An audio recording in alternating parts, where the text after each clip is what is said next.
नमस्कार दोस्तों, आप सबका स्वागत है इस ऑनलाइन क्लासेस में। और साथियों, आज हम पढ़ने जा रहे हैं बीएड प्रथम वर्ष को लेकर। बीएड प्रथम वर्ष के अंतर्गत आज का जो हमारा शिक्षण विषय है वह है हिंदी का शिक्षण शास्त्र। हिंदी का शिक्षण शास्त्र के अंतर्गत हम इस इकाई के बारे में अध्ययन कर रहे हैं। वह इकाई है तृतीय, जो कि हिंदी भाषा शिक्षण के आधारभूत कौशल, सूत्र तथा अन्य विषयों से संबंध होने करते हैं।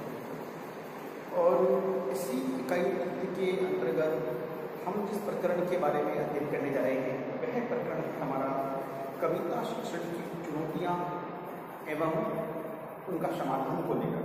कविता शिक्षण के दौरान हिंदी अध्यापक को किन किन चुनौतियों का सामना करना पड़ता है, तो इस बारे में हम यहाँ पर अध्ययन करने जा रहे हैं। तो साथियों, इसी के अंतर्गत हम समस्या जो 12 नंबर पे है उसका अध्ययन हम यहाँ पर करेंगे। 12 नंबर की समस्या पर यह बताया गया है कि भाव प्रेक्षात्मक प्रश्न आदर्श पाठ के पश्चात पूछे जाए। भाव प्रेक्षात्मक या यूं उन्हें ये भी कह सकते हैं कि भाव प्रेक्षणात्मक प्रश्न आदर्श पाठ के पश्चात पूछे जाए या भाव व्याख्या के पश्चात। एक तो हम आदर्श पाठ वाचन करते हैं और एक हम आदर्श व्याख्या के बाद में। तो हम भाव परीक्षण से जुड़े हुए प्रश्न या तो हम भाव व्याख्या के बाद में पूछ सकते हैं या फिर भाव प्रकाशन या भाव बोध प्रश्न कह सकते हैं। हम कब पूछें, हमें कब पूछने चाहिए, ये इस प्रश्न का जो तात्पर्य है। तो इसके लिए हमने ये कह सकते हैं कि विद्यार्थियों का शैक्षणिक स्तर को ध्यान में रखते हुए भाव प्रश्नात्मक प्रश्न पूछे जा सकते हैं।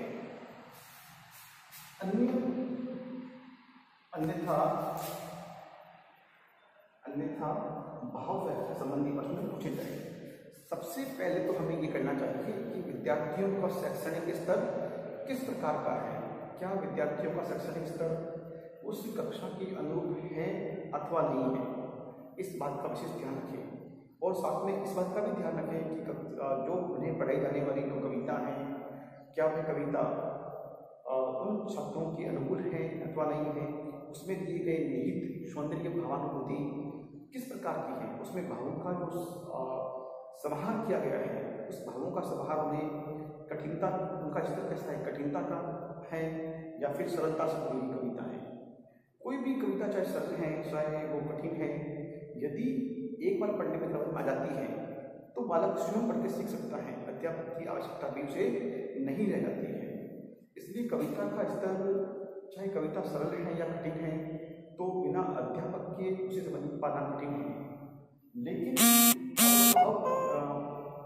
भाव परीक्षण की बात चल रही है तो हम ये कह सकते हैं कि भाव परीक्षण के जो प्रश्न हैं हम पहले आदर्श पाठ को प्रस्तुत करें, उसके बाद में हम व्याख्या के साथ साथ में उन प्रश्नों को पूछते हुए चले, ताकि बालकों को समस्या हो तो उसी वक्त समझ सकते हैं और अपनी अवधारणा को स्पष्ट कर सकते हैं।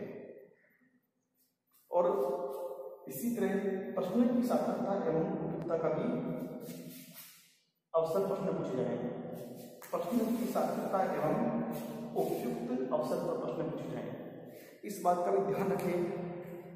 और एक बात है कि विद्यार्थियों का यदि स्तर कमजोर है तो उन्हें केवल व्याख्या से जुड़े हुए प्रश्न ही पूछे। हमने जो व्याख्या सिखाई है उससे जुड़े हुए प्रश्न पूछ सकते हैं। भाव सौंदर्य बुद्धि से जुड़े हुए प्रश्न उन्हें समझ में नहीं आएंगे, वो व्याख्या के पश्चात ही आएंगे। तो व्याख्या कराए और साथ साथ में उन्हें प्रश्न पूछते रहे कि उन्हें कितना समझ में आया है। तो यदि समझ में आया है तो वो बता सकते हैं, अन्यथा नहीं बता पाएंगे। उसके बाद में प्रश्नों को प्रश्न की सार्थकता एवं उनकी उपयुक्त अवसर का विशेष ध्यान रखें कि जो प्रश्न हम उन्हें पूछने जा रहे हैं तो वो प्रश्न की सार्थकता कितनी है। क्या वो प्रश्न उस विषय से जुड़ी हुई कोई सार्थक बातों को बता रहा है, अन्यथा नहीं। या फिर उपयुक्त अवसर, हम पाठ को पढ़ा रहे हैं, पाठ के मध्यांत में आ गए हैं, हम मध्य में आ गए हैं, या हम उस पाठ में दिया हुआ प्रश्न विशेष को समझा रहे हैं, तो हम इतना समझाने के बाद में फिर हम प्रश्न पूछ सकते हैं कि हमने आगे कुछ पढ़ाया है तो उस घटना से संबंधित या फिर उस कथा से संबंधित जो हम कविता में पढ़ा रहे हैं उससे जुड़ा हुआ प्रश्न हम पूछ सकते हैं। लेकिन उस अवसर आने पर बिना अवसर के हम पहले ही कविता को पूछ लें या फिर कविता हमने 5 साल पहले पढ़ाई है और उसका जुड़ा हुआ कोई सामग्री वहाँ आती है, जुड़ा घटना से जुड़ी हुई बात आती है, तब वहाँ हम प्रश्न पूछ लें तो प्रश्न की सार्थकता भी होगी और उचित अवसर भी होगा। अब है साथियों अगली समस्या, विद्यार्थियों को किस स्तर पर सौंदर्य अनुभूति कराई जाए। विद्यार्थियों को किस स्तर पर सौंदर्य की अनुभूति कराई जाए। साथियों, सौंदर्य की अनुभूति कराना केवल छंद अलंकार पढ़ाना या काव्य शास्त्र का ज्ञान देना ही सौंदर्य की अनुभूति कराना नहीं है। यह यूं है कि हम हर हिंदी पढ़ाने वाला अध्यापक केवल छंद अलंकार जानकर ही सौंदर्य की अनुभूति नहीं करा सकता। सौंदर्य जैसे हम कविता में छंद हैं, अलंकार हैं या उसका सिर्फ विधान है, उसका बिंब है, उसके प्रतीक विधान है, उसका पात्र संयोजन है, बहुत सारी चीजें होती हैं।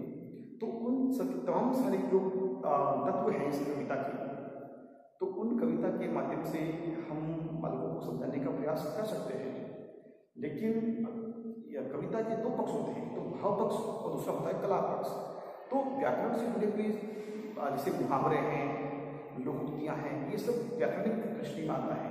और व्याकरण जो कविता में व्याकरणिक दृष्टि का इस्तेमाल किया गया है, व्याकरणिक शब्दों का इस्तेमाल किया गया है, ये सारी कला पक्ष में आते हैं, कलात्मक सौंदर्य में आते हैं। और भाव सौंदर्य में क्या चीज आती है, कविता में निहित संवेगात्मक अभिव्यक्ति, हमारे संवेगों से जुड़ी हुई जो बातें हैं वो सारी अभिव्यक्ति आएगी।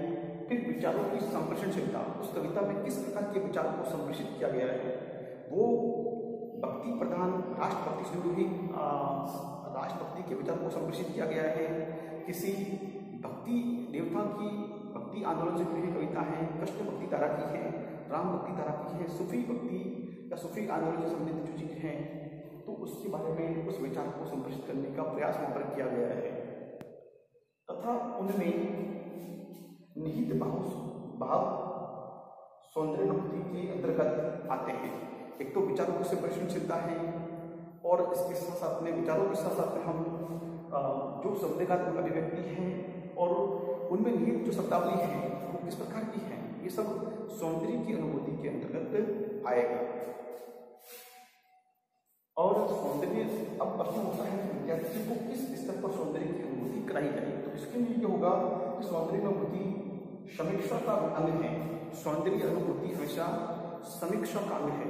हम समीक्षा करते हैं किसी पाठ की, तो समीक्षा में बड़ा सा उसकी व्याख्या करते हैं, विस्तार करते हैं, अनेक प्रकार के उदाहरण देते हैं, उससे जुड़े हुए या उस कवि की अन्य कविताओं के उदाहरणों पर उस कविता में अनेक सारे उदाहरण देते हैं या उससे जुड़े हुए अनेक संदर्भों का उदाहरण हम वहाँ पर पेश करते हैं। तो ऐसी अवस्था में ये होता है कि बालक समीक्षा को बालक कब समझ पाएगा, जब उसका शैक्षणिक स्तर बढ़ेगा।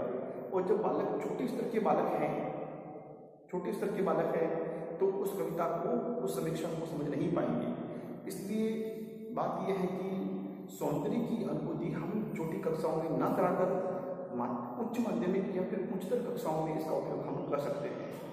तो साथियों, आज के इस वीडियो व्याख्यान में इतना ही। हम फिर मिलेंगे अगले वीडियो व्याख्यान में, तब तक के लिए बहुत बहुत धन्यवाद। जय हिंद, जय भारत।